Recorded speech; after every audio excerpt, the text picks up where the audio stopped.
moderar durante los próximos minutos y hasta las 12 de la mañana una muy interesante segunda o tercera aportación en la jornada de hoy de este curso sobre la organización de las campañas electorales, en este caso respecto de la organización de las estrategias de las campañas, es decir, cómo establecen los partidos su guión mediático, que es una manera de acercarnos al corazón de las campañas electorales, que, como se sabe, es algo que en España ocurre todos los años alguna vez. Y para ello tenemos a dos primeros espadas de la organización de campañas electorales que nos van a acompañar aquí y nos van a dar sus aportaciones y sus puntos de vista en la mañana de hoy. Por un lado tenemos a José Antonio Bermúdez de Castro y por otro lado tenemos a Julio López. José Antonio es diputado por Salamanca del Partido Popular, con muchas y muy diversas funciones entre las tareas legislativas del Congreso, lo ha sido en diferentes legislaturas y en la actualidad entre sus relevantes aportaciones dentro del quehacer político está el formar activa parte de los trabajos para la reforma de la ley electoral. Es muy largo su currículum, pero prefiero obviarlo para que podamos aprovechar más de su palabra. Y también tenemos a Julio López, que también con un muy intenso currículum y como profesor de la Facultad de Economía de la Universidad de Valladolid, comparece hoy aquí en su calidad, es también concejal del Partido Socialista en el Ayuntamiento de Palencia, pero comparece aquí en su calidad de coordinador de campaña electoral del Partido Socialista y, por lo tanto, responsable de los avatares de este partido de cara al importantísimo proceso electoral que se celebrará en nuestra región en el próximo mes de mayo. Así que vamos a dar paso a una primera parte, que serán las intervenciones de los ponentes, y a continuación una ronda de preguntas que aprovecharemos seguro igual de bien que en el fragmento anterior de esta jornada, porque nuestros dos ponentes viven la política en el día a día y viven la política en la sala de máquinas, que es donde se hacen las campañas electorales y los partidos sus propias estrategias, y podremos preguntarles por qué ahora las campañas son tan eróticas o por qué los partidos utilizan más o menos Internet, la televisión o no, o incluso que nos digan cómo van las posibilidades de que las campañas electorales tengan una nueva normativa en forma de nueva ley electoral. Vamos a empezar con José Antonio, con nuestro diputado por Salamanca, por el Partido Popular, Bermúdez de Castro, y luego Julio López. Adelante, José Antonio. Bien, muchas gracias y muy buenos días. Y lo primero, agradecer, lógicamente, a la universidad que me haya permitido poder estar esta mañana formando parte de este programa, que yo creo que es muy interesante. Y decir, en primer lugar, que dado que estamos en un foro universitario, yo lo que he intentado es, a la hora de hablar de la estrategia electoral, desarrollar lo que pueden ser una serie de principios y reglas que hay que tener en cuenta a la hora de elaborar una estrategia electoral. Entre otras cosas, porque le va a resultar a todos ustedes mucho más útil, en vez de hablar de un glosario de anécdotas de campaña, hablar de esos principios que hay que tener en cuenta por parte de una organización política para elaborar esa estrategia de campaña. Sin que cunda el desánimo, tengo que decirles que no existe ningún manual para ganar elecciones. Lo que vale para una elección no vale para otra. Por eso, probablemente, desde los partidos políticos, cuando vemos una campaña electoral, veamos que todas son iguales, pero a la vez todas son diferentes. Y, en segundo lugar, decir que en esta era de las nuevas comunicaciones, nuestra democracia en realidad es un régimen de opinión pública. Hoy las campañas electorales son campañas permanentes y, fundamentalmente, son campañas de comunicación. Quien manda en el mensaje gana la comunicación y gana la campaña.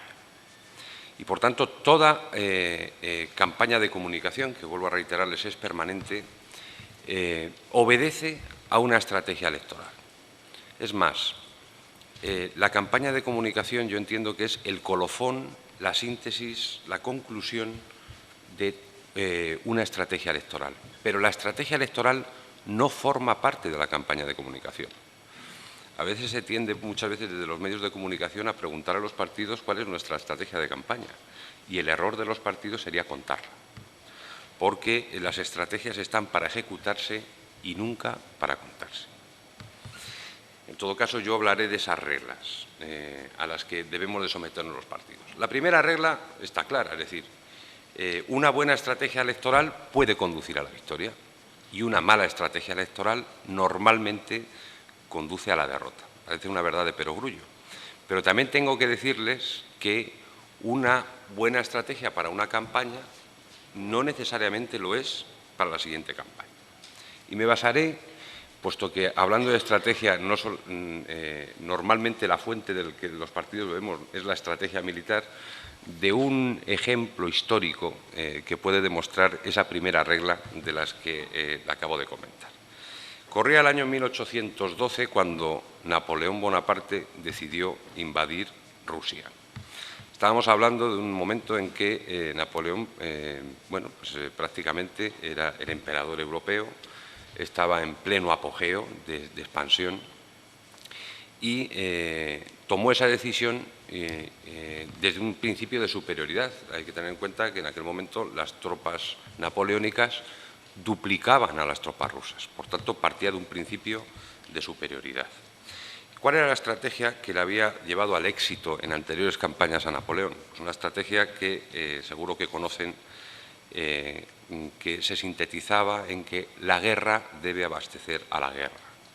Es decir, los pueblos conquistados terminaban convirtiéndose en tus aliados y además te garantizaban las fuentes de suministro. Había sido una estrategia victoriosa y le había permitido prácticamente a Napoleón ser dominador de Europa. Pero los rusos la conocían. Y cuando Napoleón invadió Rusia, los rusos, las tropas rusas, no le hicieron frente, sino que fueron retrocediendo. Y además, conforme retrocedían, iban quemando los hilos y las fuentes de suministro, al punto de que las tropas napoleónicas no se encontraban con enemigos, sencillamente iban avanzando y se iban adentrando en territorio ruso. Pasaron los meses y las tropas napoleónicas entraron en Moscú y se encontraron con una ciudad deshabitada y sin habitantes, y además la mitad de ella quemada, porque los rusos habían decidido quemar. Pero había llegado el invierno y los comandantes franceses tuvieron que tomar una decisión, si seguir avanzando frente a un enemigo invisible o retroceder. Y tomaron la decisión de retroceder. Entonces, el frío, el hambre y el acoso de los cosacos diezmó al ejército napoleónico. ¿Qué estrategia adoptaron frente a esa primera victoriosa de Napoleón en campañas anteriores? La guerra debe abastecer a la guerra. La estrategia denominada de tierra quemada.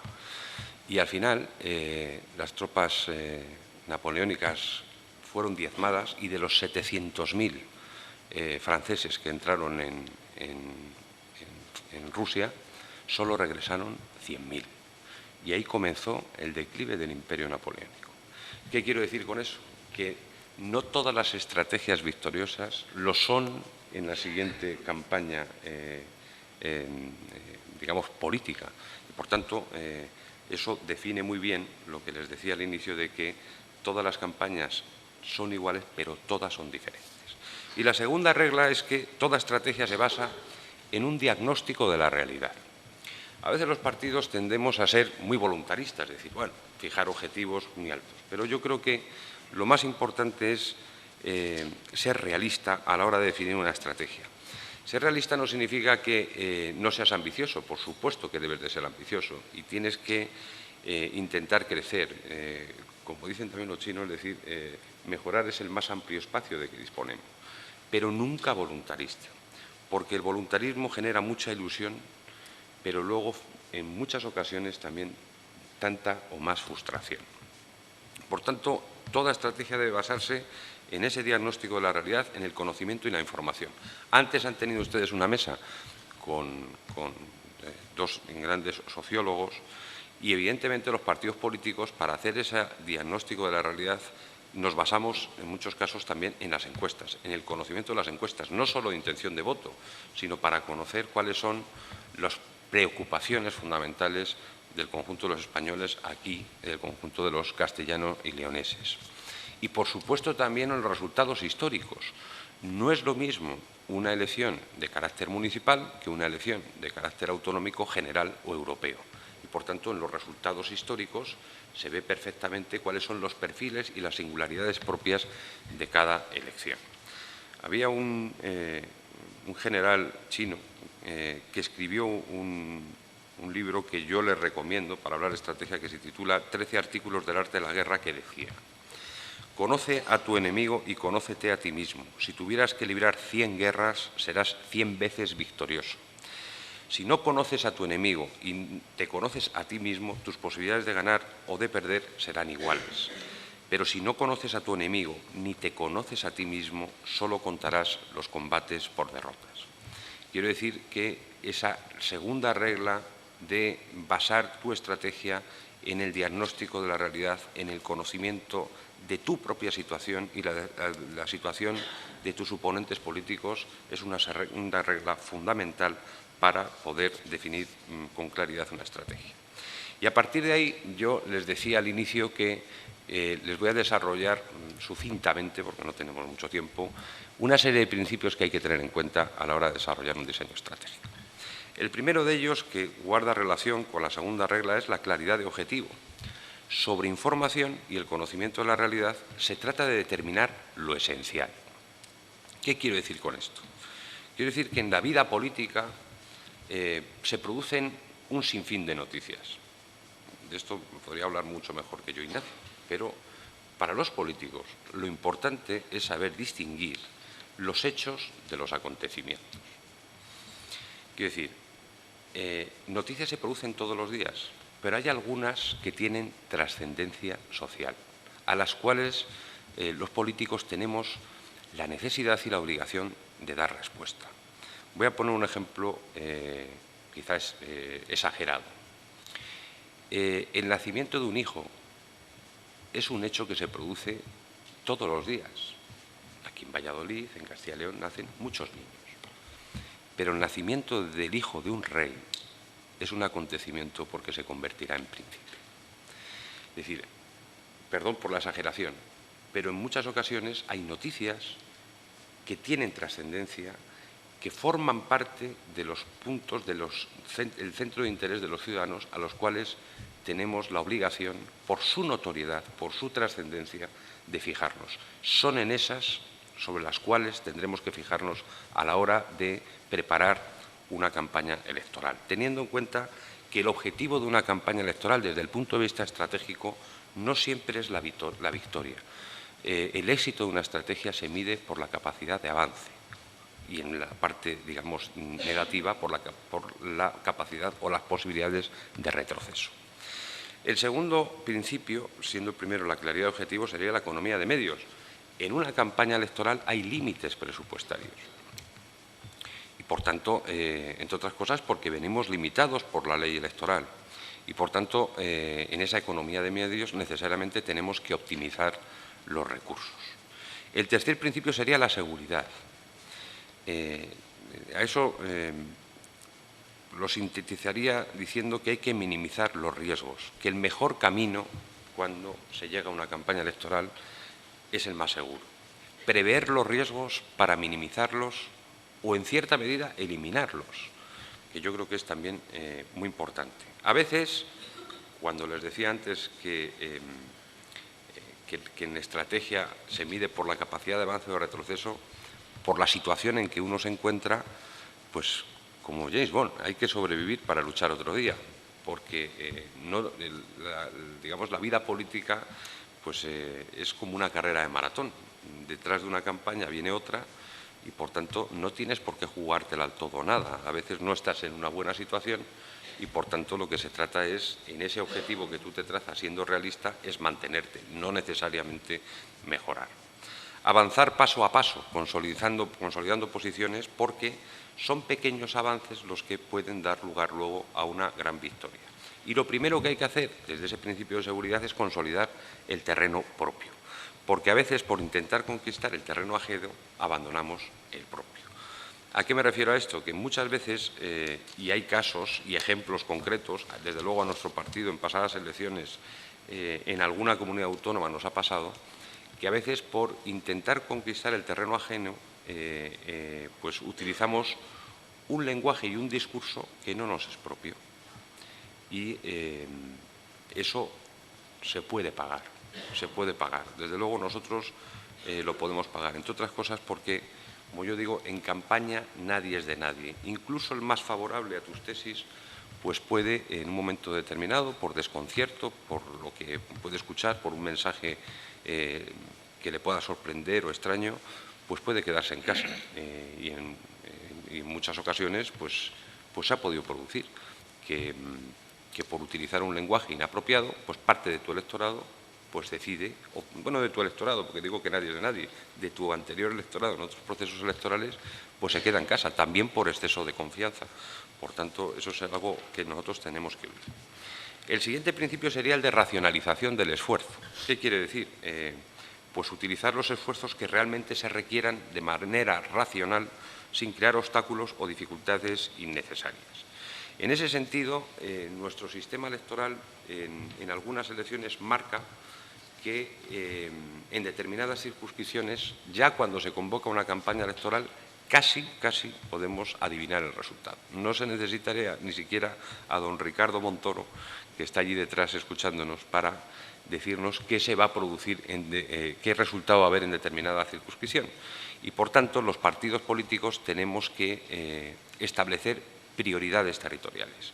De hecho, digamos, tanto el Partido Popular como otras fuerzas políticas, pues establecemos un mapa de prioridades, lo que se denomina muchas veces las provincias prioritarias, ¿no?, que tanto nos reclaman habitualmente los medios de comunicación para que lo digamos, y tanto nos resistimos los partidos, que es donde, digamos, está en juego finalmente la victoria en unas elecciones, ¿no? Hay que distinguir siempre, y perdón que tengo que hacerlo rápido todo esto, daría para bastante más, hay que distinguir siempre entre dificultades de problemas. En una campaña electoral que se caracteriza por la perentoriedad, la celeridad, hay que tener muy claro que hay condiciones que en muy breve espacio de tiempo no tienen solución. Y lo mejor que hay que hacer es sortearla, porque si no, lo que vas a hacer es darte con una pared y al final lo que vas a hacer es perder el tiempo. No así los problemas, que son condiciones que sí tienen solución. Y lo que hay que hacer es tomar decisiones. Para eso están los equipos de campaña, para eso está también el director de campaña. En tomar decisiones con muy breve plazo de tiempo. Y para tomar una decisión lo primero que hay que hacer es saber definir bien un problema. Y se define bien un problema analizando, clasificando y valorando la información. Y una vez que tienes analizada, valorada y clasificada la información, lo que tienes que hacer es tomar una decisión. Y tomar una decisión significa que entre diferentes alternativas eliges una. Es algo parecido a lo que nos ocurre cuando vamos al médico. Pues cuando tú sientes que hay un problema, lo primero que hace el médico es explorarte, es decir, obtener información. Sin información normalmente te equivocas. Una vez que te ausculta, te pregunta, te explora, define el problema. Es decir, te hace un diagnóstico. Y una vez que tiene un diagnóstico de los diferentes tratamientos, elige uno. Es decir, toma una decisión. Y por tanto, es decir, dentro de este principio es muy importante, aparte de establecer cuáles son las prioridades territoriales, saber diferenciar de las dificultades de los problemas. Y lógicamente, sortear las dificultades por no tener solución y tomar decisiones en relación a los problemas. El siguiente principio será el principio de la superioridad. En campaña electoral, a la hora de definir una estrategia, tienes que intentar situarte en un punto en el que tengas superioridad frente a los adversarios políticos. En todo escenario siempre hay puntos fuertes, puntos débiles, riesgos y oportunidades. Y el mejor escenario de cada fuerza política es intentar, tanto en el mensaje como en el resto de las acciones que desarrollan una campaña, situarte en un punto fuerte que sea a la vez débil del adversario, sortear los riesgos y aprovechar las oportunidades. Podría poner un ejemplo, y además será un buen ejemplo luego para el debate, de lo que ocurrió en las pasadas elecciones europeas. Es decir, el Partido Socialista, y aquí hay un representante, nos puede decir, pues intentó que en las elecciones europeas elegir un terreno adecuado diciendo que este partido se juega en Europa. El Partido Popular, evidentemente, intentamos, por todos los medios, desde el punto de vista estratégico, hacer una campaña diciendo que este partido, de acuerdo, que eran elecciones europeas, pero se jugaba también en España, estableciendo los ratios comparativos de cómo estaban los españoles en relación al resto de los países de la Unión Europea. En ese sentido, para que vean un poco la diferencia de estrategias a la hora de definir una campaña sobre la base de este principio, de cuándo se sitúa uno en un punto fuerte en relación a los demás. Si tienes una situación de superioridad hay que mantenerla y si no hay que buscarla. Solo así podremos enfrentarnos adecuadamente. Si estás situado en un punto débil, difícilmente podrás obtener éxito en una campaña. Y sobre todo, teniendo en cuenta algo que es importante, hacerlo desde el respeto siempre al adversario. El adversario también actúa en una campaña y suele hacerlo bien. Por tanto, no basta con ser buenos, lo que yo digo es que siempre hay que intentar ser mejores que los demás. Siguiente principio, el principio de la ofensiva y de la movilización. El principio de la ofensiva es vital. ¿Qué significa? Consiste en intentar tener siempre la iniciativa, en atacar antes que en defenderse. ¿Por qué? Porque la ofensiva es superior a la defensiva de la misma manera que el impacto de la iniciativa es siempre superior al de la respuesta. Estamos en tierra de refranes, es decir, es aquello de que el que pega primero pega dos veces, es decir, marcar la agenda política. Si les decía al inicio que hoy las campañas son campañas de comunicación, pues es evidente que quien lleva la iniciativa, quien marca la agenda política sobre los temas en el que sean ejes del debate, pues tiene muchas más posibilidades de aquel que continuamente en la campaña solo está respondiendo a lo que les dicen los demás. Por tanto, este principio de la ofensiva, este principio de llevar la iniciativa política en campañas electorales es fundamental. Unido al de la movilización. Hoy las campañas cada vez son menos campañas publicitarias. De hecho, si luego tenemos ocasión, cuando hablemos de la ley electoral, les diré que en un futuro las campañas electorales van a estar mucho más centradas en los debates, en lo que son los programas y en los puntos de interés de los ciudadanos y cada vez menos en la publicidad. Es decir, al final la publicidad sirve para fijar una idea a través de un eslogan o una imagen de un candidato, pero al final no te contesta. Y, por tanto, la movilización de los propios, empezando por los militantes de tu partido, de todos los cargos electos de tu partido, es fundamental para llevar a los tuyos a votar, para movilizar a los votantes, para fidelizar el voto y para crear un clima de opinión favorable a tu opción política. La movilización de los militantes, les decía que es clave para garantizar la participación de los propios votantes. Es más, yo siempre digo que la capacidad de crecimiento electoral se mide también por la capacidad de movilización. Y luego hay otro tema, que es que la intención de voto es importante, pero el resultado cambia en función de la participación. Eso es un tema que ahora en una campaña, que es la campaña de las catalanes, se tiene en cuenta y se ve en todas las encuestas, cómo en función de la predicción de la participación, digamos, no la intención de voto, sino la estimación de voto y la estimación de resultados cambia. ¿Por qué? Porque en campaña electoral normalmente dicen los expertos que no se mueve más allá de un 3 o un 5% de los votos. Pero un 20% de los votantes decide finalmente si participa, si va a ir a votar. Y efectivamente, en función de esa participación, si tú has llevado a los tuyos a votar, el resultado cambia totalmente. Yo les podría poner un ejemplo. En mi propia tierra, yo soy diputado por Salamanca. Nosotros obtuvimos en el año 2000, en las elecciones de 2000, 3 diputados frente a uno del Partido Socialista.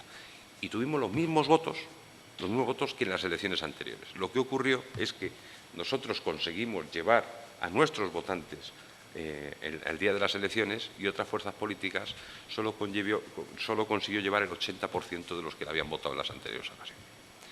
Por tanto, es decir, al final la participación también es importante a la hora de definir el resultado, a la hora de establecer pues, la correlación de fuerzas. Y voy terminando. El siguiente principio es el principio de la sorpresa. ¿Qué consiste este principio? Pues consiste en atacar al adversario cuando menos se lo espera, donde menos se lo espera y con los medios que menos se espera. El factor sorpresa desorienta al adversario y en buena medida neutraliza su acción. De eso hay algunos expertos, porque algunos cuando tienen dificultades, pues normalmente lo que hacen es generar una noticia inmediatamente. Lo importante es que la gente no hable de aquello de lo que es incapaz de resolver. Y en muchas ocasiones lo que se trata es establecer y meter una noticia para que tu adversario hable de esa y digamos, se quite de ese otro terreno donde está fuerte. A veces es importante que tu adversario político conozca tus medios, que estás en posición fuerte tanto en una o en otra, es lo de la táctica de la disuasión. Pero en otras ocasiones pues, se utiliza una suerte de estratagema, ¿no? Es decir, a ver si es capaz de picar en el señuelo, yo le lanzo señuelos a ver si pican uno y consigo colocarme en un punto fuerte. Y por último, el último principio del que quería hablarles es el principio de unidad, planificación y coordinación. Eso para quienes estamos en la dirección de campañas es fundamental. El principio de unidad significa que para dar una idea de cohesión, de coherencia y de fortaleza como partido, tienes que tener y trasladar una unidad de mensaje, unidad de imagen y unidad de acción.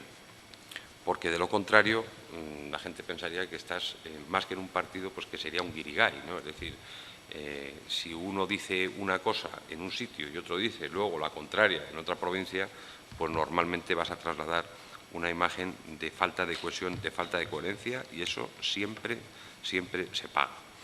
En cuanto al mensaje, el mensaje en una campaña electoral tiene que ser claro, comprensible y tiene que intentar resumirse en 4, 5, 6 o 7 ejes. El programa electoral es imposible trasladar en una campaña electoral todo el programa. Es más, durante los 15 días de campaña, normalmente el ciudadano que recibe cual aluvión, impacto de todas las fuerzas políticas, pues para que se quede con un mensaje de una fuerza política, tienes que intentar resumirlo en 4 o 5 ejes. A veces incluso solo en uno, en la idea de lo que es el eslogan de campaña. Yo creo que por seriedad hay que intentar trasladar una serie de resumen programático de lo que tú ofreces al conjunto de los ciudadanos.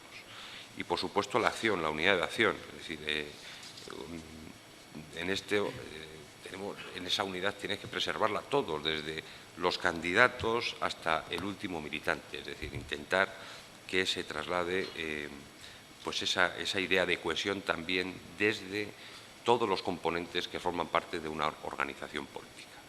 Segundo, la planificación. Es decir, en una campaña electoral no se puede dejar nunca nada a la improvisación. Las campañas tienen un tiempo limitado, les decía, desde el punto de vista legal y político, y por tanto hay que ordenar todos los recursos para que funcionen armónicamente.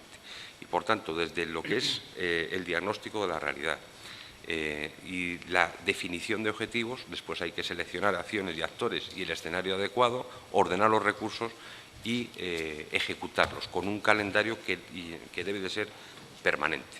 Y por último, la coordinación. Todas las organizaciones territoriales a través de un plan de acción. Bien, estos son una serie de principios que yo creo que hay que tener en cuenta a la hora de definir un diseño estratégico de campaña. Todos ellos se podrían resumir en una regla de oro que nos lo decía el conde de Romanones cuando nos dijo que en campaña electoral hay que sumar lo más, restar lo menos, multiplicar prudentemente y dividir al adversario. Eso es lo que nos decía el conde de Romanones, que es una muy buena regla a la hora de definir un diseño estratégico. Les decía es que estas son solo algunas reglas o principios para diseñar una estrategia y para afrontar con éxito una campaña. Puede haber más, pero yo creo que estos principios son comunes a todos. Son muchos los factores que influyen en una campaña. Quizá por eso les decía al inicio que todas son iguales, pero a la vez todas son diferentes. Pero en estrategia electoral, el éxito no se mide solo por el resultado, sino por la respuesta a esta pregunta. ¿En qué queremos que estén pensando los electores el día que se levanten para ir a votar? ¿En qué queremos que estén pensando los electores el día que se levanten para ir a votar? Adelantarse a esa respuesta, influir con nuestro mensaje, con nuestra campaña en la misma, puede ser la clave del éxito de la campaña. Después vendrán los resultados. Y termino. Una buena campaña tiene que tener en cuenta estos principios, pero evidentemente tiene que asentarse en 4 puntos. Para hacer una buena campaña tienes que tener un buen programa, unos buenos equipos, un buen líder y un buen partido. De nada serviría todo esto que les acabo de contar antes si no tuvieras esos 4 componentes. Y cuando has tenido responsabilidades de gobierno, tiene que venir sustentada por una buena gestión. Al final, en la campaña, lo que tienes que generar es expectativa y vender futuro. Hay que generar ilusión, hay que generar expectativas, hay que generar confianza. Si cuando has tenido responsabilidades de gobierno no puedes poner en la mesa unos buenos resultados o no has cumplido con aquello a lo que te comprometiste, probablemente no tengas credibilidad para poder pedir de nuevo confianza a los ciudadanos. Entre otras cosas porque solo una buena gestión te puede dar crédito para que la gente te escuche y te atienda en relación a lo que les vas a pedir. La gente no te vota por lo que has hecho, sino por lo que vas a hacer. Y eso es lo que nosotros, desde el Partido Popular, de cara a las próximas elecciones municipales autonómicas aquí en Castilla y León, lo haremos. Desde una buena gestión, pues intentar seguir haciendo comunidad, que es lo que viene haciendo con Juan Vicente Herrera desde que accedió a las responsabilidades del Gobierno en esta comunidad. Muchas gracias. Pues muchas gracias a José Antonio por su aportación como coordinador electoral del Partido Popular. Y vamos a ver ahora si Julio, en su calidad de responsable coordinador del Comité de Estrategia del Partido Socialista en Castilla y León, tiene los mismos puntos de vista o divergentes. Y le recuerdo que Julio, además, es teniente de alcalde del Ayuntamiento de Palencia y profesor titular de Fundamentos Económicos de la Universidad de Valladolid. Julio, tu turno. Gracias. Muchas gracias. Bien, muchas gracias. Bueno, antes de nada, como no puede ser de otra forma, quiero agradecer la invitación que se me ha cursado desde la universidad a participar en estas jornadas tan interesantes.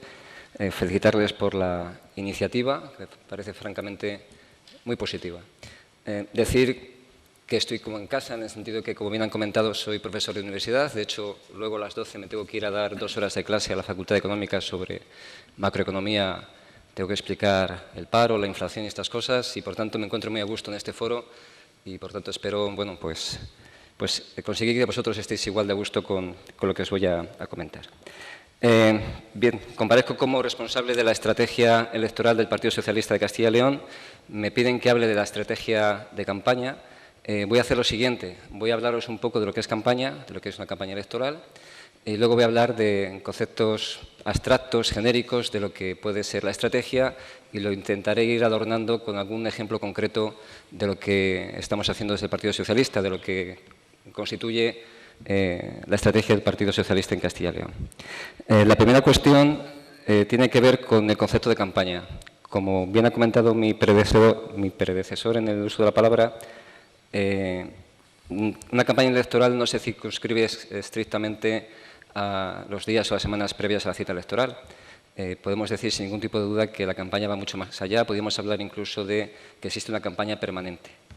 A nivel de un partido como un todo es evidente porque el PP a nivel nacional, lo que es el Partido Popular o lo que es el Partido Socialista, pues participa en una sucesión de citas electorales, gallegas, luego en las europeas, generales, ahora vienen las catalanas, el próximo año municipales y autonómicas, es decir, estamos permanentemente en funcionamiento y, por tanto, permanentemente en campaña, pero en lo que se ciñe estrictamente a una cita electoral concreta, la campaña va más allá de los 5 o 6 semanas anteriores. La campaña electoral es permanente porque, de un tiempo a esta parte, los partidos políticos entendemos la necesidad de que las tácticas, las estrategias que se emplean en lo que es estrictamente la campaña electoral se extiendan más allá en el tiempo. De hecho, yo creo que podemos hablar sin ningún tipo de duda de que estamos permanentemente en campaña electoral.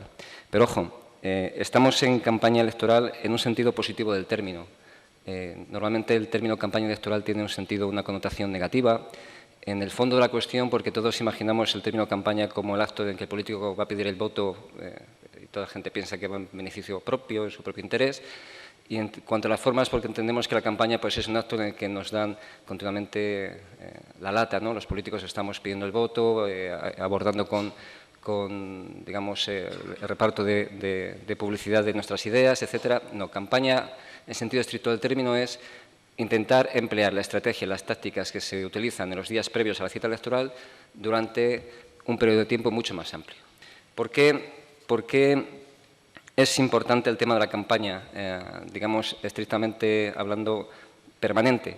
Es relevante porque es muy relevante, muy importante el tema de la comunicación. Cuando hablamos de estrategia de campaña, en el fondo estamos hablando de una estrategia de comunicación, en el sentido de que no sirve de nada, tanto si estás en el Gobierno como si estás en la oposición, no sirve de nada hacer las cosas si los destinatarios de tus acciones, si los ciudadanos no las conocen.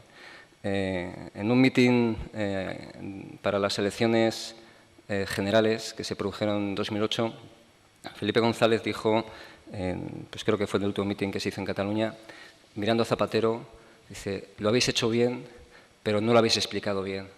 Y esa es la clave. La clave es hacer las cosas y ser capaces de explicarlos. Hay muchos ejemplos de buenas acciones que después, por problemas de comunicación, no han tenido el éxito deseado. Me voy a permitir el lujo de hacer algo de autocrítica desde el Partido Socialista. Hay una medida, a mi juicio, muy importante, como fue el subsidio que se creó en el verano pasado para los desempleados que dejaban de tener prestaciones, el denominado PRODI, que se daban 420 euros a los desempleados que se quedaban sin prestaciones de ningún tipo. Una medida positiva, esperada, positiva en el fondo se mire como se mire, pero que las formas que se utilizaron por parte del partido del Gobierno de la Nación, se adoptaron con mucha rapidez, se improvisaron las formas de comunicación, tuvo un efecto casi contraproducente.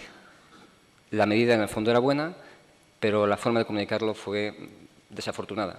Y, por tanto, ese es un ejemplo claro y evidente, insisto, poniendo un ejemplo autocrítico, de lo importante que es comunicar bien. Por tanto, hablar de campaña implica hablar de campaña no los días previos, sino desde hace muchísimo más tiempo. Es verdad que cuando se acercan las elecciones, pues todos los que son los actos, las estrategias se acentúan.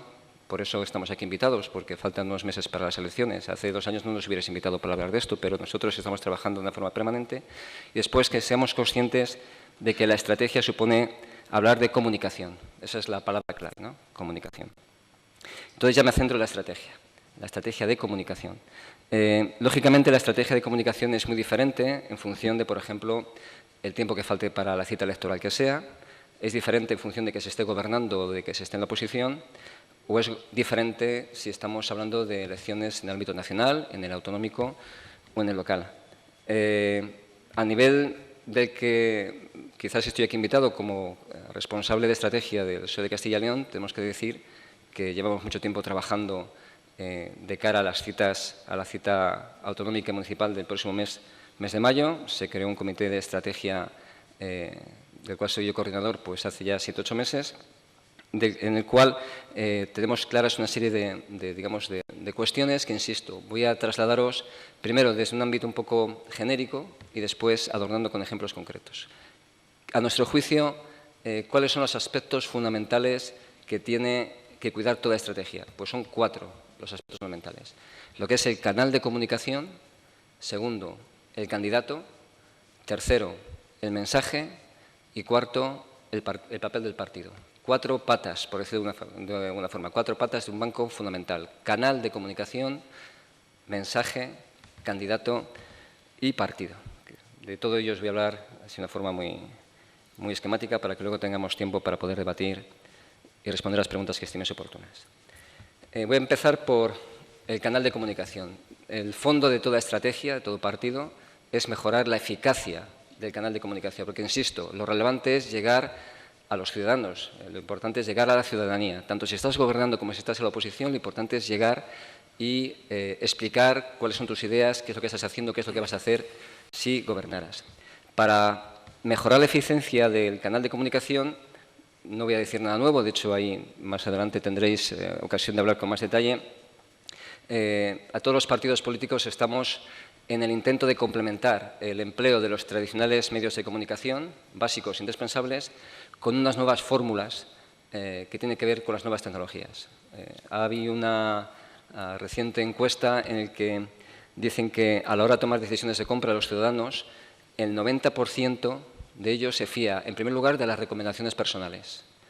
Después, dan de importancia un 70% a lo que ven en Internet y un 70% a lo que ven en las webs corporativas. La estrategia es tener claro a quién dirigir el mensaje. La segmentación se podría hacer por muchos criterios. Podríamos considerar pues, por grupos de edad, no es lo mismo el mensaje que tienes que trasladar a la gente joven que a la gente mayor, por situación profesional, etcétera. Pero hay una segmentación mucho más relevante en cuanto a los destinatarios que tiene que ver con el grado de simpatía que tienen hacia tu proyecto. Eso es una cuestión clave. No es lo mismo que hables a una persona que es incondicional de tus ideas, a una persona que está indecisa, que es indiferente al tema, o que es abiertamente reacia, que es abiertamente contraria. Y en este contexto, los partidos políticos lo que estamos haciendo es luchar fundamentalmente por los indecisos. De lo que se trata, la guerra, entre comillas, utilizando terminología napoleónica como ha hecho mi predecesor del uso de la palabra, la guerra sería intentar fidelizar a los que están indecisos a la hora de votar. Porque es mucho más rentable fidelizar a los indecisos que intentar atraer a nuevos votantes reacios. Estamos en un mundo en el que a todos nosotros nos bombardean con mensajes de todo tipo. Vosotros estaréis acostumbrados a vuestros correos electrónicos o con vuestro teléfono recibir multitud de mensajes, multitud de SMS. Y estoy seguro que muchos de vosotros tiréis a la papelera muchísimo sin abrir.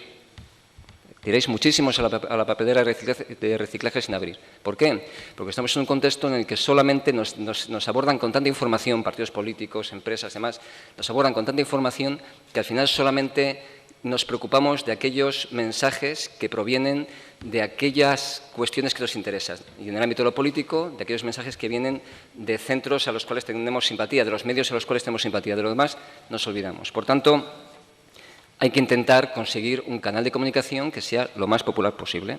El ejemplo más manido es lo que hizo Obama. Obama creó, como todos sabéis, una comunidad a su alrededor. Una comunidad creada y compuesta por más de 13 millones de personas. 13 millones de personas, de los cuales el equipo de Obama tenía su correo electrónico. Creó una comunidad en torno a él, de tal forma que tenía hilo directo con ellos para contarles lo que iba a hacer, el resultado del meeting, cuáles son sus ideas, etcétera, etcétera, etcétera. Ese es, digamos, indirectamente de lo que se trata cuando os hablo de que hay que mejorar el canal de comunicación. Hay nuevas vías que los partidos políticos tenemos que utilizar, porque además tenemos que ser conscientes de que en esta nueva etapa, parece mentira, pero el boca a boca cada vez es más relevante. Es verdad que cada vez hay más medios, cada vez tenemos más, los partidos políticos, más posibilidades de conectar, pero en el fondo se está dando una ligera contradicción en el que en el siglo XXI, que es la era de la tecnología, el boca a boca cada vez cuenta más. Y voy a poneros un ejemplo. Ha habido una película que revolucionó, entre comillas, digamos, todo lo que ha sido una nueva idea de lo que es una película diferente, que fue Avatar. Yo no sé cuántos de vosotros habéis visto Avatar, voy a suponer que la inmensa mayoría de vosotros. Estoy seguro que muy pocos fuisteis a ver Avatar porque os fijasteis en la publicidad que hizo la productora de la película. Estoy seguro que la inmensa mayoría de vosotros fuisteis porque os lo dijo un amigo. Oye, que esta película es... Iba a decir cojonuda. Voy a deciros que esta película es muy buena, tal, vete a verla y tal. ¿Por qué? Porque lo que funciona es el boca a boca. Es decir, es verdad que los partidos políticos, las empresas, tenemos muchas posibilidades, pero al final de lo que se trata es eso, de fidelizar, de intentar atraer, de convencer y de ser conscientes de que hay mecanismos muy relevantes para construir una comunidad en torno a una idea. Igual que los establecimientos comerciales establecen una comunidad de clientes en torno a su marca, los partidos políticos tenemos que establecer una comunidad de gente que pueda ser más o menos afín a nuestra ideología. ¿Y cómo hacerlo? Ahí juega la estrategia. Hay muchas formas de conseguirlo. Haciendo atractivo estar dentro de esa comunidad. Por ejemplo, hay establecimientos comerciales que los que tienen la tarjeta para comprar regularmente reciben pues a lo mejor un mensaje en su SMS diciendo este fin de semana, por ser cliente de la tienda que queráis, tenéis un 25% de descuento en las compras que hagáis. Os puede apetecer o no ir a comprar, pero os sentís bien tratados. Y dices, esta tienda, por ser cliente, me trata especialmente bien. Bueno, los partidos políticos tenemos que ser capaces de hacer eso, de que las personas que sean cercanos a nosotros, darles algo más, información más relevante, anticiparles algún contenido en una rueda de prensa, generarles, digamos, una cierta cercanía, tanto en lo que nosotros transmitimos como en lo que es más importante, en lo que ellos nos pueden dar. Para el Partido Socialista, o al menos para mi persona como responsable de la estrategia me parece que es fundamental, no tanto la confrontación con otro partido político, que también, que es en esencia lo que ha comentado mi predecesor en esta mesa, sino fundamentalmente intentar ser conscientes de que esto no es una partida de ajedrez que juegas contra un adversario y a ver quién gana. No se trata de jugar negras contra blancas, se trata de dar respuesta a los ciudadanos, de permitirles que nos transmitan a los partidos políticos qué es lo que quieren. Y una vez que sepamos qué es lo que quieren, ya, bueno, sí, ya podemos empezar a pensar si lo hacemos mejor o peor que no sé qué partido, pero lo importante es saber qué quieren. Entonces, ¿cómo conseguirlo? Pues conseguirlo facilitándoles acceso a información detallada, generando canales especiales de participación, facilitándoles que ellos de forma espontánea inviten a otras personas a que formen parte de esta comunidad, es decir, que se sientan integrantes del proyecto. Todo esto tiene que ver con, a nuestro juicio, una de las patas fundamentales, que es mejorar el canal de comunicación con la ciudadanía, que al fin y al cabo es de lo que se trata. Hay una segunda pata importante, os he dicho que había 4, hay una segunda pata importante en lo que tiene que ver con la estrategia, que es el papel del candidato. Y en el papel del candidato podríamos decir muchas cosas, pero en realidad yo creo que podríamos hablar, desde el punto de vista de la estrategia, siempre, de 4 aspectos fundamentales. Es importante definir cuanto antes el candidato. Es importante. ¿Por qué? Porque cuanto antes lo definas, antes va a poder hacer lo que los ciudadanos necesitan de él, que es, si es un candidato en la oposición, pensar en hacer propuestas para que cuando llegue el momento de gobernar, pues satisfacer las necesidades de los ciudadanos. Y si estás gobernando, para que cuanto antes puedas seguir gobernando y dejes de pensar si vas a seguir, si no vas a seguir. Yo voy a poner un ejemplo concreto. Yo soy, como bien han comentado, concejal de Hacienda en el Ayuntamiento de Palencia. Y ahí se da una dicotomía que se extiende a toda la comunidad autónoma, y es que el PSOE de Castilla y León ha definido a todos sus candidatos a las alcaldías, a todos, los que están gobernando, los que están en la oposición, mientras que el Partido Popular todavía no lo ha hecho. Bueno, yo advierto un día sí y otro también que en Palencia, insisto que es lo que veo de primera mano, el alcalde actual es candidato, sigue, Leodoro Gallego, y no sé si alguna vez ha tenido algún tipo de duda, pero el partido ya lo ha refrendado, ya hemos dado los pasos necesarios para que él tenga como única preocupación seguir trabajando por los palentinos, que es lo que hace, que es lo mejor que sabe hacer. Sin embargo, en el otro lado de la moneda, en el Partido Popular de Palencia están con la incertidumbre de si el actual portavoz en la alcaldía, en el ayuntamiento, va a seguir o no va a seguir, si va a ser el segundo, si va a ser alguien de fuera. Y cuando van a una rueda de prensa, los periodistas, más que preguntarle por qué opina de la labor de gobierno del alcalde o qué opina sobre sus propuestas, les están preguntando sobre cuál va a ser su futuro. Bueno, a nuestro juicio eso es contraproducente y por eso cuanto antes hemos despejado el panorama, mejor, para que los candidatos hagan lo que tienen que hacer. No preocuparse de si van a seguir o no, sino preocuparse de intentar satisfacer las necesidades de los castellanos y leoneses. La segunda cuestión relevante, una vez que se tiene definido el candidato, es preocuparse por su conocimiento. Aquí puedo hablar también de primera mano de 2 cuestiones diferentes. A nivel autonómico tenemos un responsable, un líder regional autonómico, que es Óscar López, que es una persona que fue elegida secretario general autonómico hace 2 años y que, lógicamente, tenía un menor grado de conocimiento que el presidente de la comunidad autónoma. Y, por tanto, en ese caso teníamos que preocuparnos de que fuera conocido, algo que en estos 2 años yo creo que modestamente hemos conseguido, ¿no? Hemos conseguido unos porcentajes de conocimiento muy cercanos a los que tiene Juan Vicente Herrera. Cuestión diferente es, por ejemplo, en el caso del Ayuntamiento de Palencia, donde yo creo que si hay algún alcalde conocido por su cercanía en toda España es Leodoro Gallego. Si algo tiene Leodoro Gallego es que es una persona que va andando todos los días al ayuntamiento, que se para con todos los vecinos y que sabe qué le pasa al hijo de la señora que está hablando, el hermano. Es una persona súper conocida y, por tanto, ese tema no nos preocupa. Por tanto, primera cuestión relevante, determinación de cuál es el candidato, cuanto antes, para que pueda centrarse en lo que preocupa a los ciudadanos y no en preocuparse de si va a seguir o no. Y segunda cuestión relevante, el conocimiento. Y una vez que tenemos identificado el candidato y que queremos que es conocido, tenemos que intentar difundir una buena imagen. Y una buena imagen se basa fundamentalmente en fomentar la cercanía a los ciudadanos. Vuelvo a poner el ejemplo del alcalde de Palencia, Leodoro Gallego, que si por algo se caracteriza es por su cercanía. Tiene un mensaje sencillo, tiene un mensaje no alambicado, tiene un mensaje, un discurso muy de la calle. Y, por tanto, es una persona con la que todos los ciudadanos se identifican. Ese es el paradigma del candidato. Que te cruces con él y que tú pienses, esta persona que me va a representar es como yo. no es nadie que está en los mundos abstractos, no, es como yo. Eso es fundamental. Y después, cuarta prioridad, secundaria también, sería la última, pero cuarta prioridad, es dar a conocer su entorno.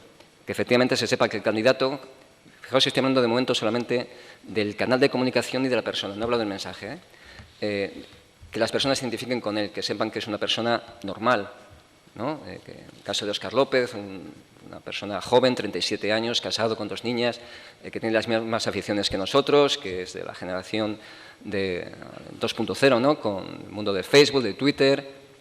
Encima tiene la virtud de que encima es de Real Madrid también, como yo, y por tanto, bueno, pues otra ventaja, etcétera, ¿no? Es una persona como todos nosotros, algo que también hay que difundir. Por tanto, canal de comunicación, segunda pata, candidato, tercera pata, mensaje. Y el mensaje es una cuestión que es imprescindible, y es que yo creo que en todos los aspectos de la vida es así, pero cuando estamos hablando de trasladar un mensaje, las formas son fondo. Me voy a explicar. Son importantísimas las formas. También el fondo y el contenido, pero las formas son importantísimas. Cuando os quiero hablar de las formas del mensaje, me estoy refiriendo, por ejemplo, al tema de lo que ahora se conoce con el nombre de política emocional, ¿no? El intentar ser consciente de que el programa electoral es importante, pero no es suficiente, que es muy importante hablar de contenidos que llegue a la gente, que les emocione, entre comillas. Déjenme que os ponga un ejemplo. Desde el Partido Socialista consideramos que uno de los principales problemas, si no el más importante, que tiene Castilla y León es la despoblación, la marcha de jóvenes al exterior. Entonces, claro, estando de acuerdo con eso, no es lo mismo que en una reunión con jóvenes, una reunión con cualquier tipo de colectivo, yo me presente representando al Partido Socialista o Óscar López se presente presentándose como candidato y diga el principal problema que tiene Castilla y León es la despoblación. Y pase otra cosa, a que diga el principal problema que tiene nuestra comunidad autónoma es que vosotros que estáis estudiando vais a tener, insisto, siempre desde esa perspectiva del Partido Socialista, vais a tener dificultades para encontrar trabajo en vuestra comunidad autónoma adecuado a vuestra formación y a vuestra remuneración y, por tanto, os vais a tener que ir y eso es lo que tenemos que... Es diferente. El fondo es el mismo, pero hay que intentar trasladarlo de forma que las personas se identifiquen con ese problema. Otra cuestión, otro ejemplo de por qué son importantes las formas. Cada vez es más importante intentar, más que vender un producto, más que vender una idea, hacer que la gente se identifique con lo que genera esa idea. Es el tema de las historias, de los relatos. Os voy a poner un ejemplo. Esto se ve mucho en publicidad, se ve mucho en cualquier otro aspecto de la vida. De hecho, la política pues sucede como en la empresa privada, ¿no? Que tomamos nota de lo que hacen pues, a nivel de marketing, a nivel de, digamos, de empresas privadas. Os voy a poner el ejemplo de, a mi juicio, el principal ejemplo de lo que es intentar transmitir una sensación y que el producto sea, digamos, una cuestión secundaria. Me voy a remitir a un anuncio, a una serie de anuncios que tiene en televisión la marca BMW. Cuando vosotros veis un anuncio BMW, veis a una persona conduciendo, que está cogido el volante, con la ventanilla bajada y haciendo así con la mano, disfrutando. O a alguien que está conduciendo y está afrontando todo tipo de carreteras con seguridad. O alguien que está haciéndose que y al final te pregunta, ¿te gusta conducir? Nadie ha visto la imagen del coche. Nadie ha visto si estamos hablando de un BMW Serie 3, un BMW Serie 5, un Cabrio. No. Te están dando ¿qué tendrías? ¿Qué sensaciones tendrías? ¿Cómo lo vivirías si tú tuvieras un BMW? Pues eso, a la hora de la estrategia política, es importante. No se trata de construir discursos abstractos, bien estructurados, todos sabemos escribir, para soltarlos en un speech y fuera, sino que se trata de intentar transmitir a los ciudadanos cómo estarían si optaran por una opción política u otra. Y por último, como tercer aspecto importante en las formas, tiene que ver... ¿Cuánto me falta? 5 minutos. 5 minutos, venga. Otra cuestión importante en cuanto a las formas es el identificarse. El sí podemos de Obama es clave. Sí podemos, todos podemos. Es una forma de involucrar al destinatario del mensaje de que forma parte del proyecto. Las formas son importantes. En cuanto al fondo, dos cuestiones. En cuanto al fondo del mensaje. Estamos en un mundo en el que Más que una ideología, que también hay temas que nos preocupan, Y dado que hay temas que preocupan a los ciudadanos, desde el punto de vista de la estrategia política, hay un fenómeno que se denomina el fenómeno de la triangulación adversa, que no es otra cosa, entre comillas, que robar temas al adversario. Es decir, tradicionalmente hay una serie de temas que se identifican con un partido político u otro. Por ejemplo, tradicionalmente parece que los ciudadanos identifican al Partido Popular como mejor defensor del tema económico o del tema de la seguridad, tradicionalmente. Y al Partido Socialista o a los partidos de izquierdas, pues con temas sociales, con temas medioambientales. La triangulación consiste en hacer ver que el otro partido político le puede, digamos, robar la cartera al otro y hacer ver que ese tema también es tuyo. No sé si me estoy explicando. Por ejemplo, la campaña que a nivel nacional el Partido Popular está haciendo como defensor de la política social frente al Partido Socialista es eso. O sea, con la excusa de que se han congelado algunas pensiones para 2011, parece que el paradigma de los defensores de la política social es el Partido Popular con ese Partido Socialista. Eso es un ejemplo de triangulación política que nadie se puede creer o que nadie tradicionalmente se cree, pero que se intenta, ¿no? Porque se intenta traer temas a tu terreno. Eso es, digamos, algo que dentro de la estrategia todos los partidos hacemos. En cuanto al fondo de la cuestión, comentar. Nosotros estamos elaborando un programa electoral que desde el punto de vista de la estrategia, lógicamente queremos que hable de Castilla y León, porque estamos hablando de elecciones autonómicas, no estamos hablando de otro tipo de elección, y queremos que hablen de lo que quieren los ciudadanos. Y como hay una reciente encuesta del CIS en la que hablan de que lo que quieren los ciudadanos es el cambio en la comunidad, dentro de la estrategia estamos intentando identificar por qué los ciudadanos quieren cambio en la comunidad. Una encuesta a principios de verano, mayoritariamente cambio en la comunidad autónoma. Pues nosotros hemos identificado dentro de nuestra estrategia, fundamentalmente porque hay una serie de problemas que no se han resuelto en los 10 años que lleva Juan Vicente Herrera gobernando, como es la despoblación o como son los desequilibrios internos, y porque hay una cuestión adicional y es que la actual crisis económica está afectando también a Castilla y León, como no puede ser de otra forma.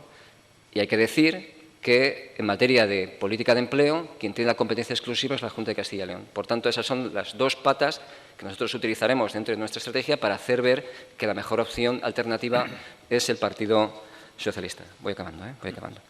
¿Cómo hacerlo? Pues muy claro. Como lo que queremos es dar traslado a través de nuestro programa de lo que quieren los castellanos y leoneses, que es el cambio, cómo articular ese cambio social que se aventura o que se intuye de la encuesta del CIS y convertirlo en un cambio político. Bueno, pues a través de hacer que nuestra propuesta de programa electoral sea el resultado de lo que quieren los ciudadanos. ¿Cómo hacerlo? Pues se nos ha ocurrido dentro de la estrategia elaborar 9 foros. 9 foros, el primero de ellos empieza en Soria este viernes, 9 foros en los que el formato no es que vamos los políticos a contar nuestra idea, no. Invitamos a una serie de expertos de todos los ámbitos sociales para que den su opinión. Asisten invitados para que den su opinión. Las conclusiones se podrán en Internet para que todos los castellanos y leoneses lo conozcan y den su opinión. Y el resultado será que lo que saquemos de claro de esos foros incidirá de forma notoria en nuestro programa electoral, haciendo que, como os he dicho al principio, sea participativo y respondiendo a lo que realmente necesitan los castellanos y leoneses. Y por último, un minuto, cuarta pata, el partido. Es importantísimo el partido. He dicho, primero canal de comunicación, segundo candidato, tercero mensaje, cuarto el partido. Muy rápidamente, hace falta total coordinación entre todos los estamentos del partido, hace falta diferenciar el trabajo en el medio rural del trabajo en el medio urbano. En el medio rural lo importante es conseguir que todos aquellos que quieran votar en una acción política, en este caso todos aquellos que quieran votar Partido Socialista, puedan hacerlo en los 2.248 municipios. Eso es un plan de extensión de listas que es, claro, una clave de nuestra estrategia electoral.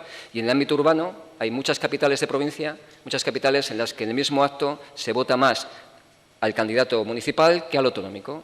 Nuestra estrategia pasa por intentar conseguir esa identificación, que se identifique el candidato autonómico con el local para que suba el porcentaje de votos. Acabo. Tengo 13 conclusiones para enumerar, no las voy a contar, voy a contar solamente la última de las 13 conclusiones que tenía previstas, y es que quiero subrayar, a mi juicio, la importancia que tiene la celebración de jornadas como esta. Más allá del contenido de las mismas, de lo que os hemos contado en esta mesa, lo que os contarán, me parece muy importante porque yo creo que este tipo de actos contribuyen a acercar a los políticos a la ciudadanía, Y yo creo que es fundamental en unos momentos en los que la clase política, desgraciadamente, no estamos demasiado bien vistos, que se nos permita contar en un foro tan adecuado como este, pues cuáles son nuestras ideas, por qué hacemos las demás cosas y que siempre se vea que en el fondo las decisiones que tomamos son siempre pensando en los ciudadanos, que al fin y al cabo es de lo que se trata. Por mi parte, nada más. Muchas gracias. Gracias, Julio. Yo creo que tenemos 15 minutos por delante para que planteéis vuestras preguntas. Algunas están en el aire. Julio ha hecho una ya en vivo y en directo, y es porque el Partido Popular todavía no ha presentado a sus candidatos, que ahora le daremos también opción a José Antonio para que lo explique. Pero además, vuestras preguntas, que es lo más urgente en este momento. Ahí tenemos una.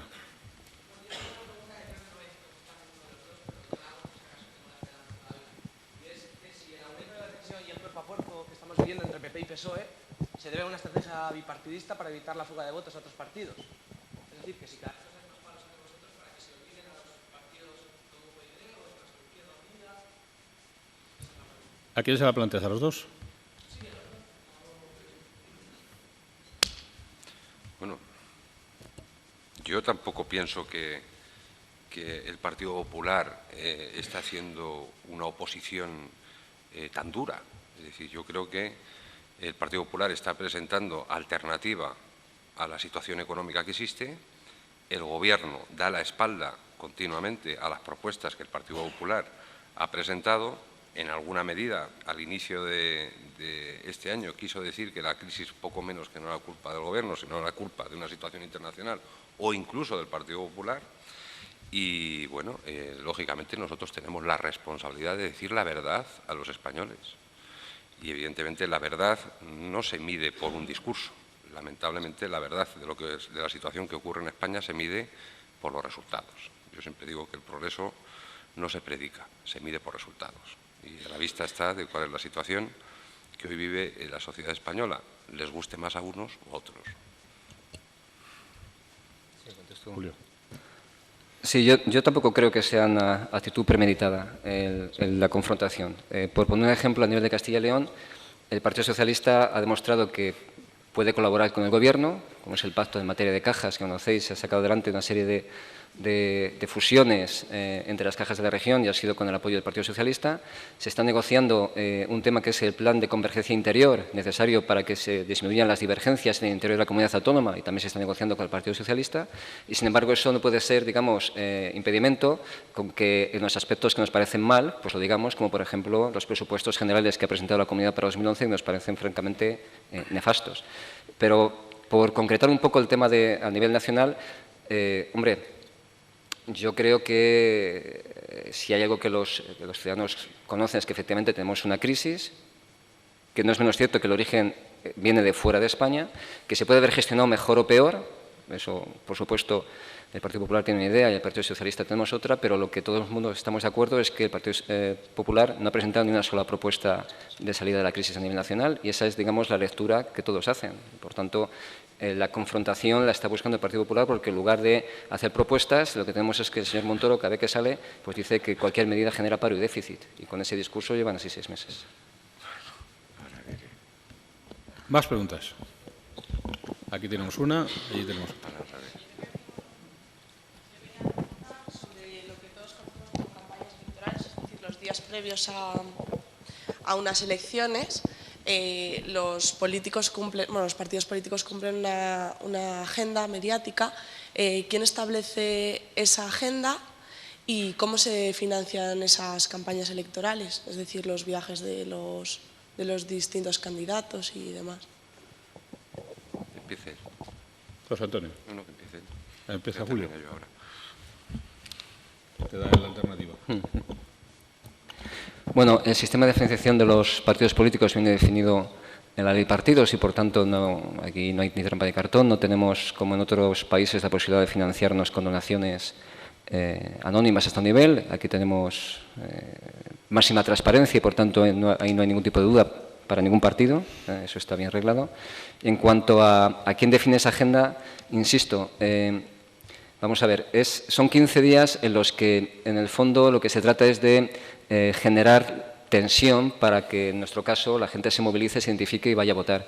Pero no es más que la culminación de un trabajo que se viene haciendo desde muchos meses antes. Insisto, nosotros tenemos claro que a nivel autonómico era imprescindible que se incrementara el conocimiento de nuestro candidato, de Óscar López, porque ha llegado aquí a Castilla y León, digamos, como secretario general desde hace 2 años, era menos conocido. Tenemos claro que había que conseguir identificar que hay que hablar de Castilla y León y no de España, porque son elecciones autonómicas, y tenemos claro que tenemos que hacer es buscar la máxima participación de los ciudadanos. Todo eso se va cristalizando y al final culmina en 15 días de locos en los que se intenta, digamos, estar en todos los sitios. Precisamente yo creo que precisamente esos 15 días son los que menos planificación tienen, porque intentas estar en todos los sitios como puedes. La campaña hay que valorarla desde el punto de vista de la estrategia mucho antes. ¿Aportas algo sobre esto? Bueno, una leve corrección. El sistema de financiación de los partidos no está en la ley de partidos, sino en la propia ley electoral. En las campañas fijan unos límites y unas subvenciones por voto de escaño y un techo de gasto que, por cierto, en la reforma electoral lo hemos reducido en un 15%, porque yo creo que en una situación como la que vivimos, pues los partidos tenemos que ser los primeros en dar ejemplo y hacer un ejercicio de responsabilidad y de austeridad. Eso viene en la ley electoral, no en la ley de partido, y además se van a congelar las subvenciones por voto y escaño. Eso en cuanto a la financiación. Y, bueno, es decir, no pretendía hacer ningún debate, pero a la vista de algunas cosas que se me han dicho, solamente voy a poner un tema. El Partido Popular no hace propuestas. Bien, yo creo que el Partido Popular ha venido haciendo continuas propuestas que han sido negadas por el Partido Socialista. La última, los propios presupuestos generales del Estado, que creemos que no sirven para salir de la crisis con todo respeto. Es decir, que el tema económico, en el año 1996, cuando el Partido Popular llegó al Gobierno, había un 22% de paro. Cuando nosotros dejamos el Gobierno, son datos objetivos, o sea que no son irrefutables ni ataques, lo dejamos por debajo del 10%. Ahora hemos vuelto al 20%. Yo creo que en el tiempo que el Partido Popular gobernó en España, demostró que podía aplicar en situaciones también de crisis políticas económicas que conllevaban el crecimiento económico y el empleo, que, por cierto, es la mejor política social que existe. ¿Más preguntas? Sí, buenos días. Una reflexión y una pregunta. La reflexión es que yo creo, y lo digo porque, bueno, militante con fecha de caducidad, pero militante del Partido Popular, puedo decir algo al respecto. Yo creo que los partidos y los políticos están lejos de la ciudadanía porque se ha producido, lo que comentaba antes el compañero que ha hecho la pregunta, el continuo enfrentamiento, la negación del otro, y la sociedad cada día está más lejos de eso. Entonces, yo creo que estamos entrando en una especie de endogamia política, ¿no? Tenemos poco contacto con los ciudadanos y los que dan mayorías y quitan mayorías no son los que se creen a la primera en nuestras reflexiones, sino los votantes a los que aludían los ponentes anteriores, ¿no? Esos votantes que no están ni dentro ni fuera de los partidos, sino que quieren solución de problemas. Al hilo se me ocurre un poco la reflexión, no sé si habrán visto la película de Berlanga, Patrimonio Nacional, cuando está haciendo las maletas el que iba a ser el hermano de uno de los, no me acuerdo ahora cómo se llamaba el actor, murió hace poco, y que decía, ¿quién no se puede permitir tener una finca con 15 caballos y 100 hectáreas para jugar al polo? Si es que estamos perdiendo las costumbres. Es decir, cuando entramos en creernos nuestro propio discurso, las reflexiones que a la ciudadanía les parecen del todo lógicas, nosotros no nos las creemos. Es un poco mi reflexión al respecto, y creo que lo digo con conocimiento de causa. Y respecto a la pregunta, que supongo que es la parte interesante, yo supongo que Julio, además, le conozco de mi época en la universidad, y además hemos tenido un maestro, y le elevo a la categoría de maestro común, que es Zenón Jiménez Ridruejo. La pregunta es, ¿cómo se llega? Y supongo que te esperarías la pregunta, además siempre soy pigajoso con esto. Es decir, porque yo supongo que los electores en cada comunidad autónoma son muy distintas, la mentalidad de la gente es distinta. Después de las brillantes exposiciones que habéis planteado los dos, tanto desde el Partido Popular como desde el Partido Socialista, me ha parecido tremendamente Concreta la pregunta, si no te importa, que faltan 6 minutos. Y lo voy a concretar. ¿Cómo se llega al orgasmo de las catalanas? Por favor. O sea, que alguien me lo explique, porque no me cuadra con todo lo que habéis planteado. Muchas gracias. Julio, Antonio. Bueno, jamás pensé que en una charla política tuviera que hablar de orgasmos, pero bueno, sí, yo creo que es un intento, digamos, yo creo que legítimo y aceptable de hacer ver a los jóvenes catalanes que es importante votar. Los jóvenes catalanes que tienen ahora 18 años creen que votar es la cosa más normal del mundo y, bueno, no siempre se ha podido votar. Y, por tanto, el mensaje de que votar es un placer, que es el mensaje de fondo, se ha conseguido. Se ha conseguido que se vea que, efectivamente, no es un acto más cotidiano, sino que es relevante ir a votar. Después, las formas también son importantes, pero eso no las voy a juzgar. Bueno. Creo que tenemos una pregunta también por aquí pedida. Sí, y yo quería comentar, en este estadio que estamos casi de precampaña permanente,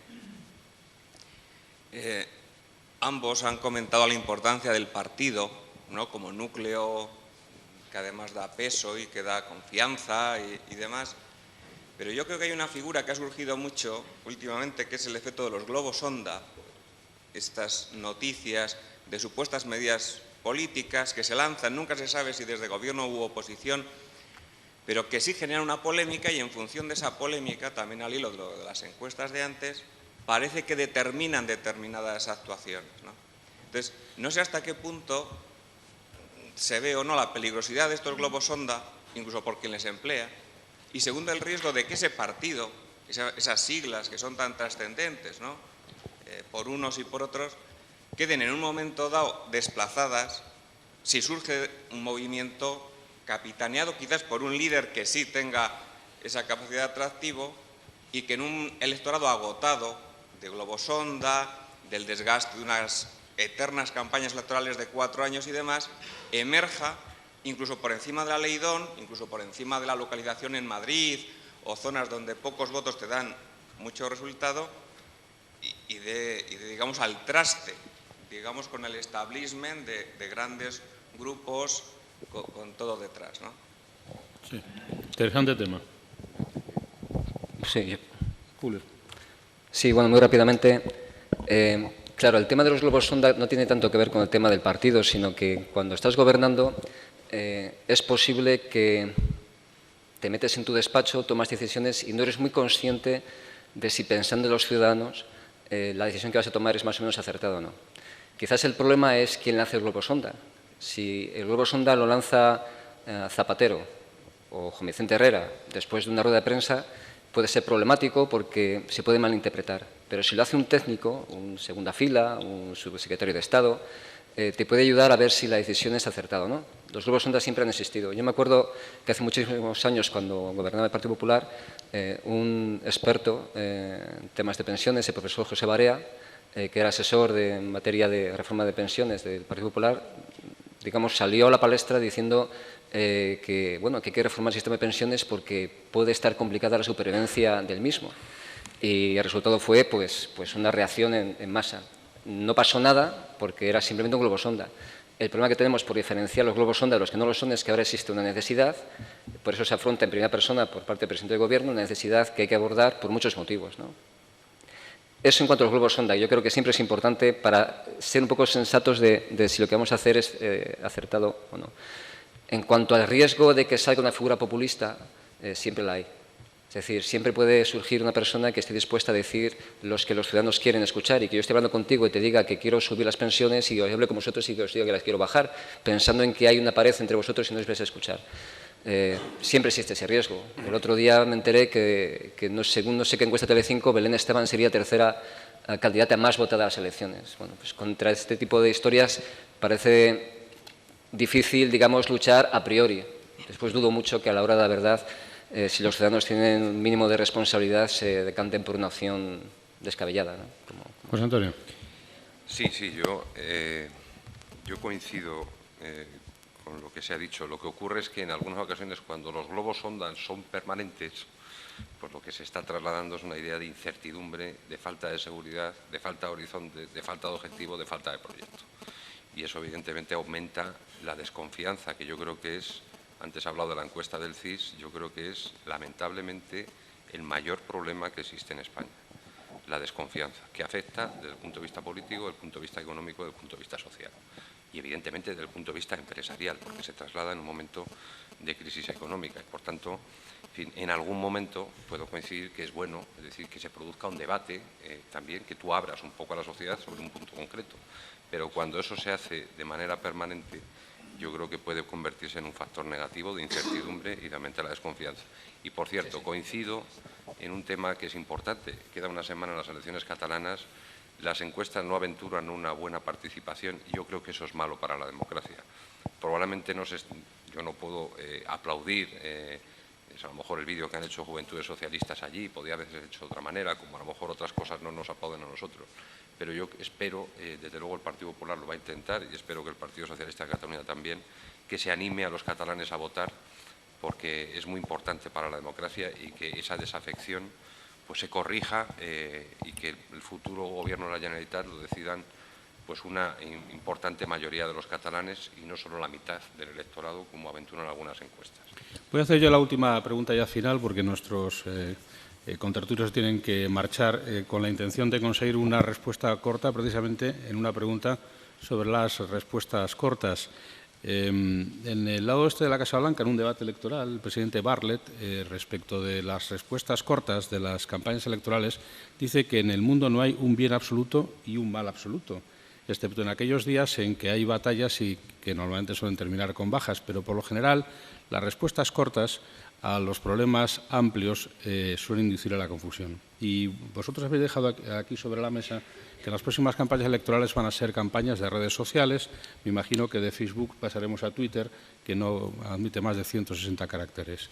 Por hacer una pregunta corta con respuestas cortas. ¿En qué medida los eslóganes, las respuestas cortas, pueden condicionar las campañas electorales en términos de que sean más artificiosas, por lo tanto, que respondan menos a los intereses reales de la ciudadanía respecto de los problemas auténticos, que no son sencillos, sino que son muy complejos, y hagan de ellas, por lo tanto, instrumentos puramente propagandísticos sin ningún otro valor? Muy rápido.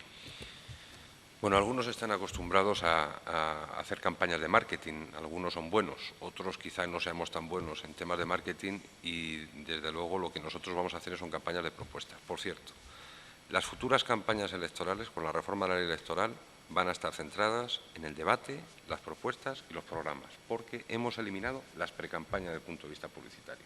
Y eso será bueno para buscar los centros de interés para los ciudadanos y será bueno para el conjunto de los españoles, de los castellanos y leoneses, que van a tener más posibilidades de conocer cuáles son las propuestas de los partidos políticos y menos publicidad y aluvión de publicidad en todos los soportes comerciales. ¿Estás de acuerdo en eso, Julio?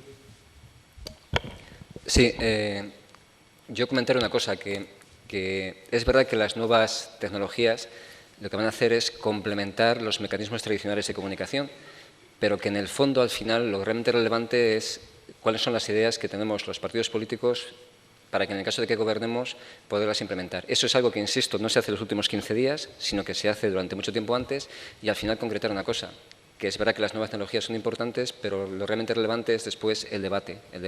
Y prueba de ello es lo que se está viendo en las elecciones catalanas hoy mismo, que después de mucha, digamos, publicidad a través de los medios, después de mucho meeting, lo realmente relevante, que es la confrontación entre los dos principales candidatos que hay a la Generalitat, que es el actual presidente Montilla y Mas como candidato de Convergencia y Unión, al final lo relevante, lo que esperan los ciudadanos es que se confronten sus ideas. Por tanto, lo que hacemos los partidos políticos es adaptarnos a los nuevos medios, pero ser conscientes de que lo relevante son las propuestas, las ideas y lo que queremos hacer cuando gobernemos, y eso no se hace con un eslogan.